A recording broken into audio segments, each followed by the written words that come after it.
I decided to move into the house. It was already paid off, so I was saving a considerable amount of money by moving in.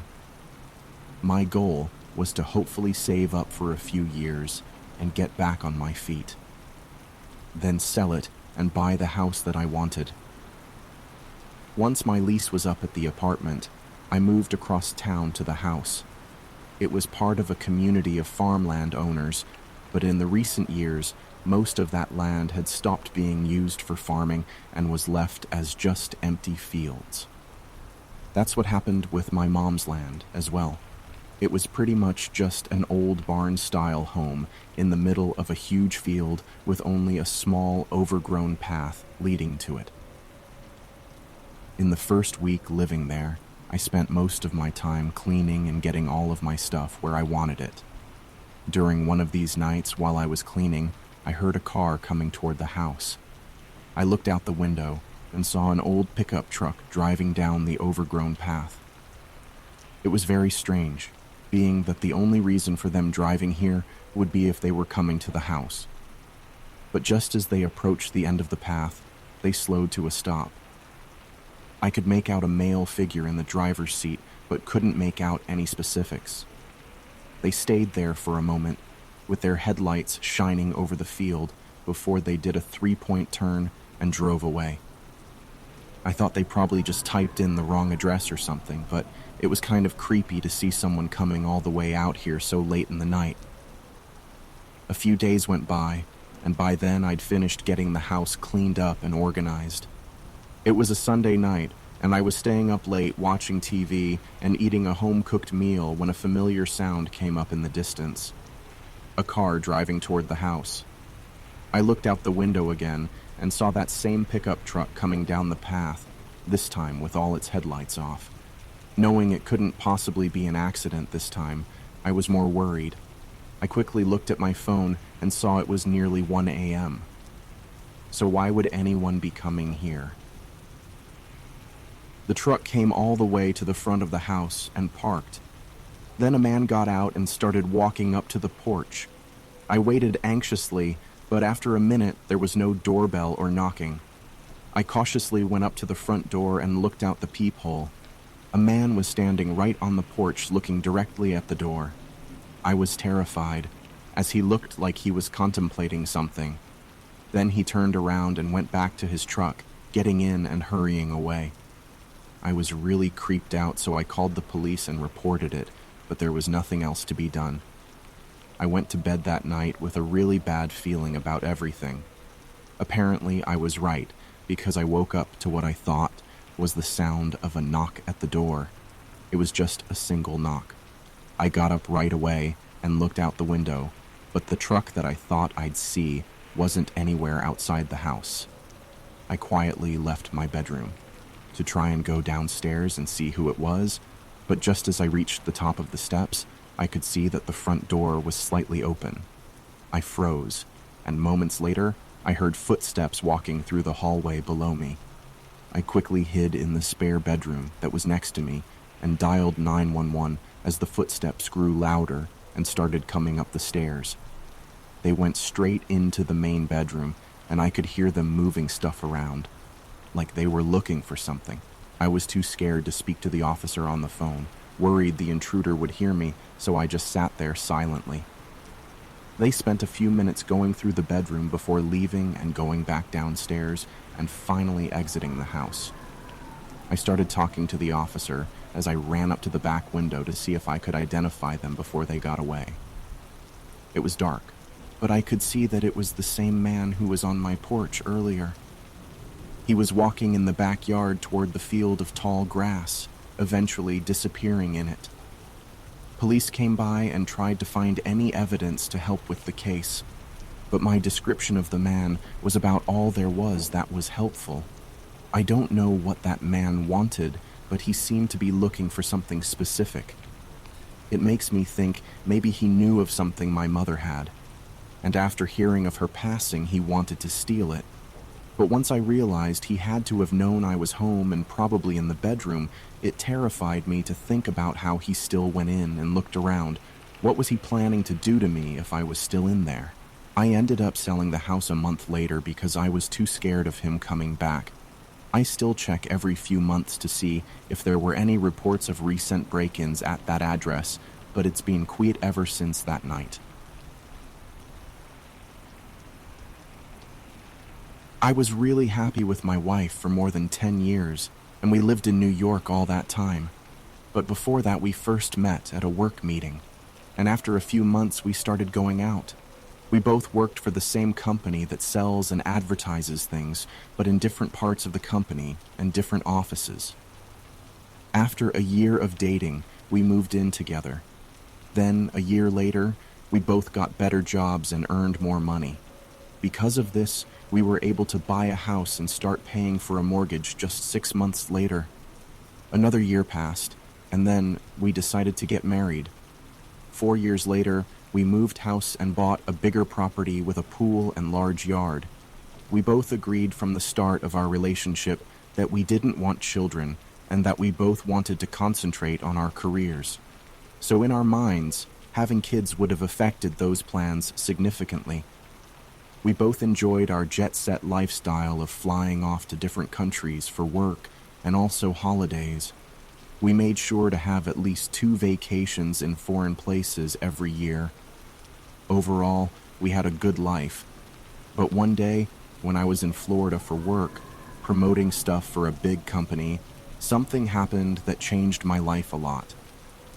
I'd been at the convention for 2 days. There was food included at the lunchtime intervals.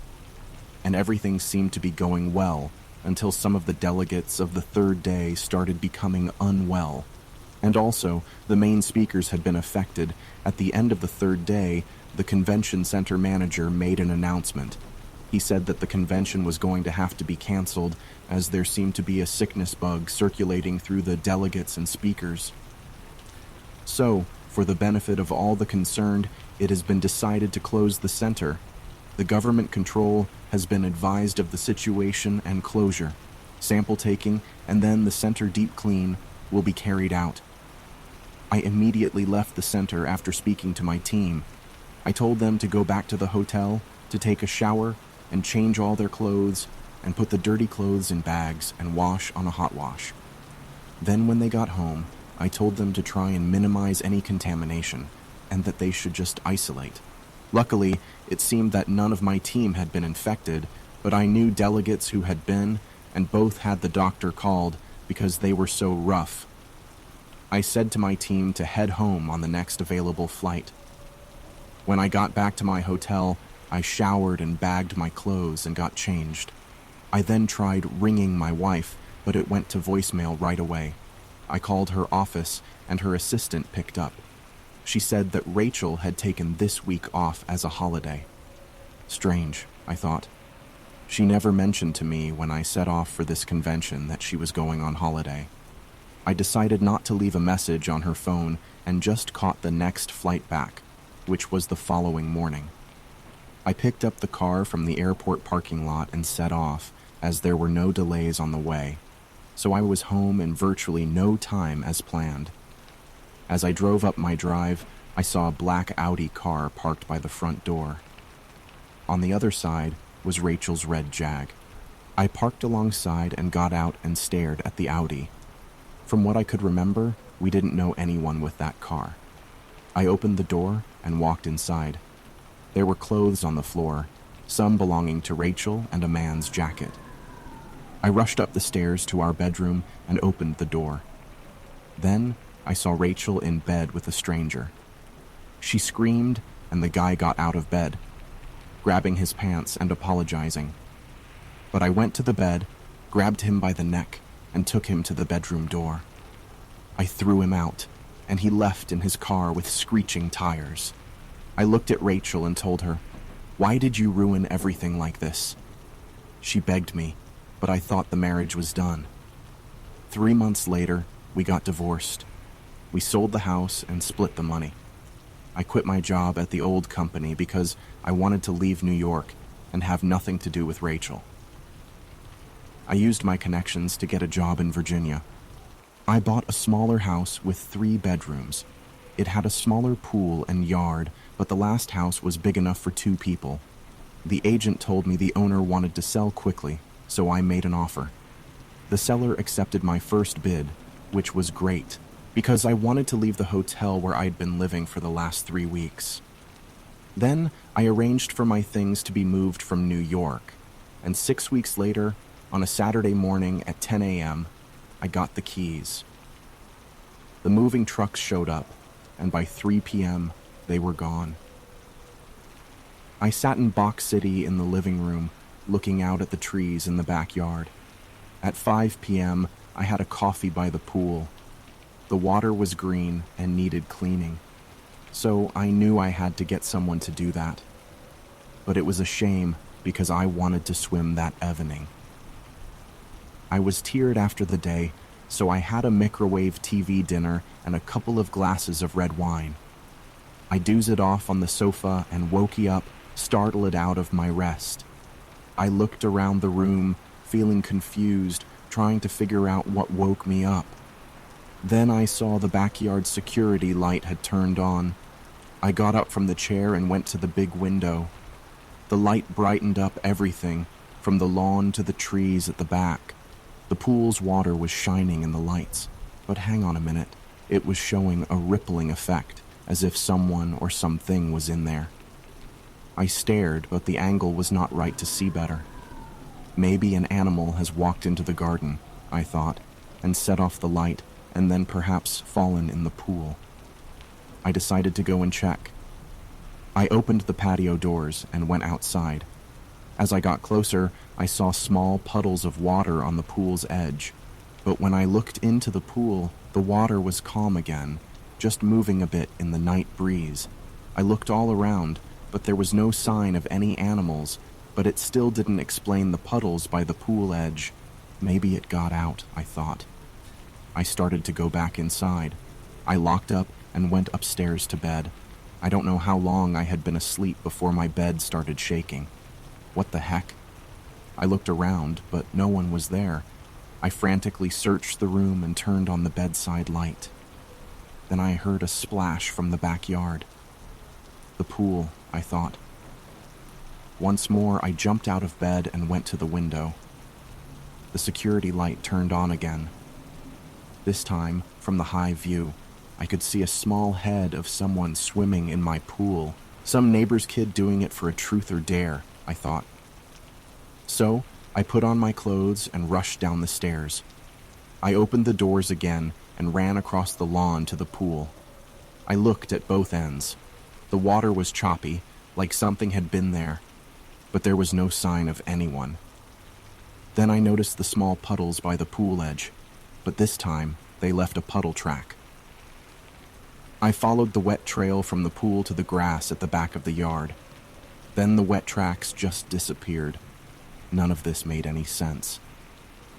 I turned to go back to the house when I heard a scratching sound. I turned around but couldn't see where the sound was coming from. It stopped, then started again, louder this time. Suddenly, I realized it was coming from the well at the back of the property.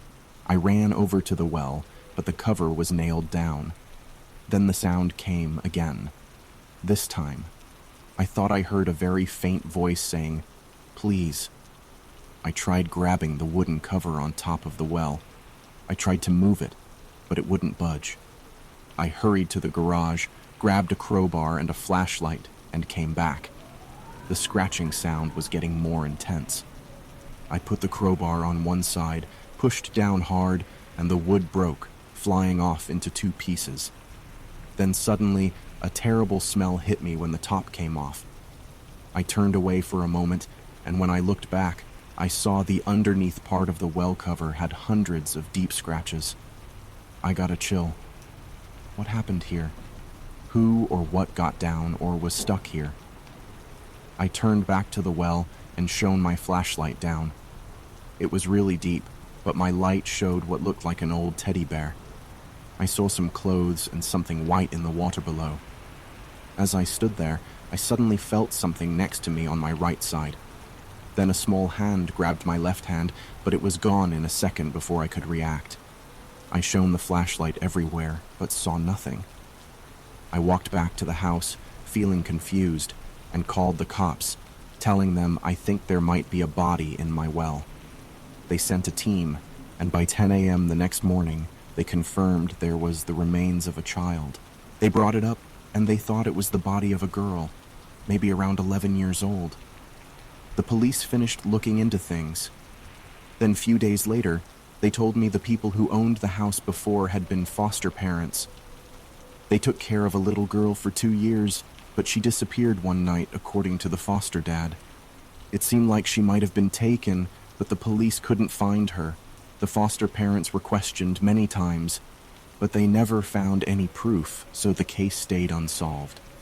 However, 4 months after the girl went missing, both parents were found dead in their bedroom from an overdose, but the only evidence they found was the little girl's skull, and it had a crack on the left side. So the cops thought something bad happened with her, and they believed the girl's body was put down the well. Sadly, during her disappearance, the file said the well was sealed, so it wasn't checked. The police officer asked me, "Why did you go to the well in the middle of the night?" I thought for a moment. How could I answer without sounding crazy? So I said, "I don't really know. Let's just say I had this strange feeling something wasn't right about it." He raised his eyebrow and said, "Okay, we'll leave it then." After that, nothing strange happened at the house, but I left the well open.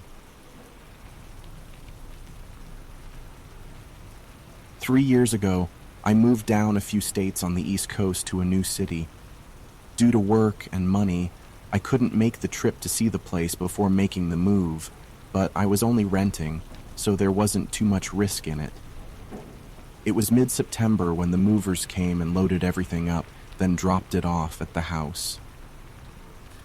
The landlord was nice enough to let the movers in for me to unload because I wasn't actually arriving there until the following week. It was a Monday evening when I finally arrived and saw the house in person for the first time. It was a mess with boxes everywhere and furniture laying all around, but the house itself was all right. The layout was interesting in that it was very separated.